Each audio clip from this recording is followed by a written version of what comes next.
दोस्तों नमस्कार। महाराष्ट्र की राजनीति में कुछ ऐसा हुआ जिसने राज्य की सीमाओं को तोड़कर देश में सुर्खियां बटोर ली। अब भला क्या कोई यह भी कल्पना कर सकता है कि जीत के लिए कहीं किसी सीट पर बीजेपी और कांग्रेस भी गठबंधन कर सकती हैं? अब क्या कोई यह सोच सकता है कि जीत के लिए किसी सीट पर बीजेपी और एआईएमआईएम भी समझौता कर सकती हैं? लेकिन पलक झपकते ही यह हुआ और जब इसने देशव्यापी सुर्खियां बटोरी तो सब लोग अपने अपने स्तर पर हरकत में आए और कारण बताओ नोटिस वगैरह जो चीजें होती है वो सब दी। लेकिन यह जो बेमेल गठबंधन है, यह बेमेल गठबंधन क्यों हुआ, किसने किया और कैसे यह रद्द हो गया, आज के इस वीडियो में हम पूरी पड़ताल करेंगे। चूंकि नगर परिषद चुनाव में कांग्रेस और एआईएमआईएम से बीजेपी के गठबंधन ने सियासी भूचाल ला दिया। हालांकि स्थानीय स्तर पर नेताओं की जुगत से हुए यह गठबंधन बहुत देर तक तो नहीं टिके, क्योंकि अपनों ने ही सवाल उठाने शुरू कर दिए और इसके बाद दोनों यानी कि बीजेपी और कांग्रेस की ओर से पार्टी आलाकमान ने एक्शन भी लिया और गठबंधन जैसे बना था वैसे ही टूट गया। कांग्रेस ने अंबरनाथ जिला अध्यक्ष के खिलाफ एक्शन लिया है, वहीं अकोला जिले के आकोट नगर परिषद में बीजेपी ने अपने विधायक को कारण बताओ नोटिस जारी किया है। इस वीडियो में हम इस पूरे घटनाक्रम को सिलसिलेवार ढंग से समझने की कोशिश करेंगे और यह भी जानेंगे कि किस नेता ने अब इस पर कहा क्या है। तो सबसे पहले बात अकोला जिले के अकोट की। यहां पर एआईएमआईएम असदुद्दीन ओवैसी की पार्टी से गठबंधन पर बीजेपी के प्रदेश अध्यक्ष रविंद्र चौहान ने बीजेपी के विधायक प्रकाश भारसाखले को कारण बताओ नोटिस जारी कर दिया है और उन पर पार्टी की छवि को खराब करने का आरोप है। नोटिस में विधायक से यह भी साफ करने को कहा गया है कि एआईएमआईएम के साथ तथा कथित गठबंधन के बाद पार्टी की छवि क्यों और कैसे प्रभावित हुई। अब यह तो सभी जानते हैं कि एआईएमआईएम बीजेपी की धुर विरोधी है।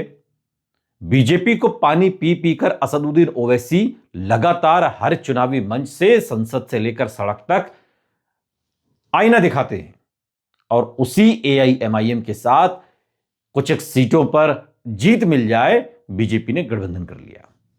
भाई ये दोनों चीजें संभव कैसे होंगी?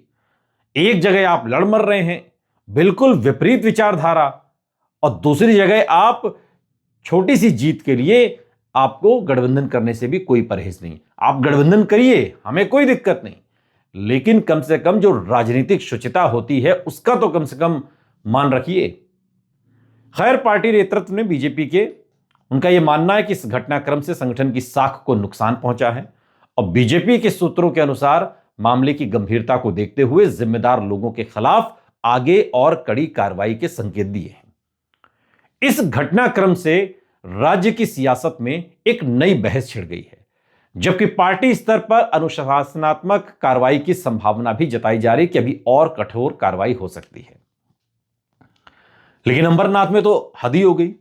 अंबरनाथ में कांग्रेस से गठबंधन पर कैबिनेट मंत्री चंद्रशेखर बावनकुले ने कहा कि मैंने जानकारी नहीं ली है अंबरनाथ नगर परिषद में क्या हुआ और क्यों हुआ, लेकिन मैं जानकारी करके आपको बताऊंगा।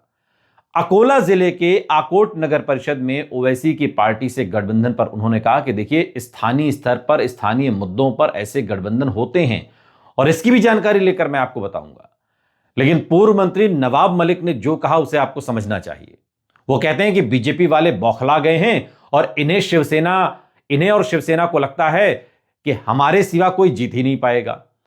मगर देखिए, हमने हर वार्ड में अपने उम्मीदवार उतारे हैं और इन्हें मजबूती के साथ टक्कर दे रहे हैं।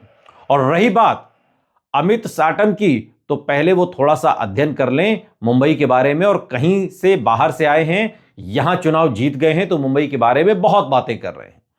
मुस्लिम मतदाता बहुत पहले से ही मुंबई में हैं और उन्हें कोई यहां लाकर नहीं बसाया गया। वो कह रहे हैं कि गाना आपने सुना होगा, खुल्लम खुल्ला प्यार करेंगे हम दोनों, ये नारा लगाते थे कांग्रेस मुक्त भारत का, और अब दोनों को जो प्यार हो गया है वो जग जाहिर है।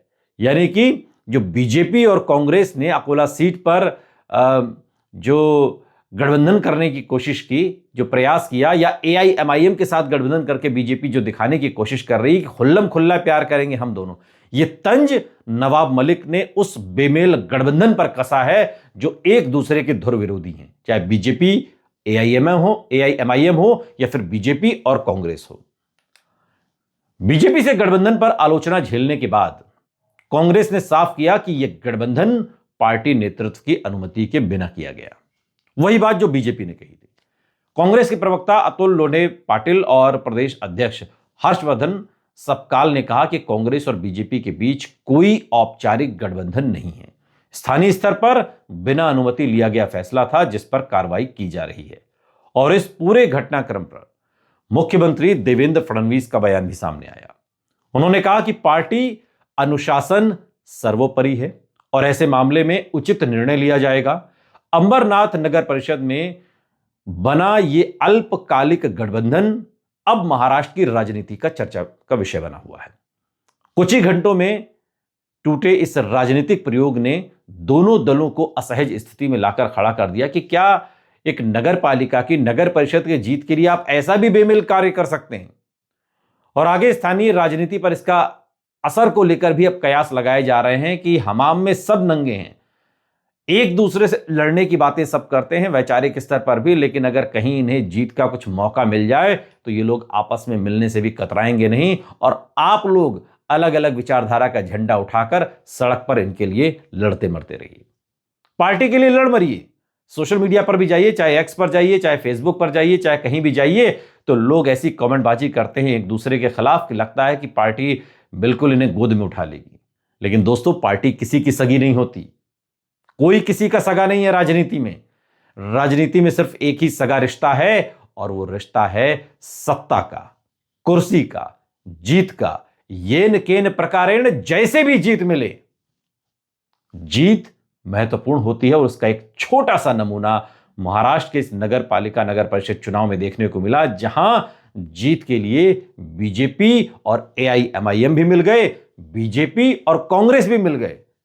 अब यह ठीक है कि राष्ट्रीय स्तर पर यह बात फैली है तो इस गठबंधन को औपचारिक रूप से वहां पर रोक दिया गया है, लेकिन अंदर खाने कौन किससे मिला है इसका पता लगा पाना बहुत मुश्किल है।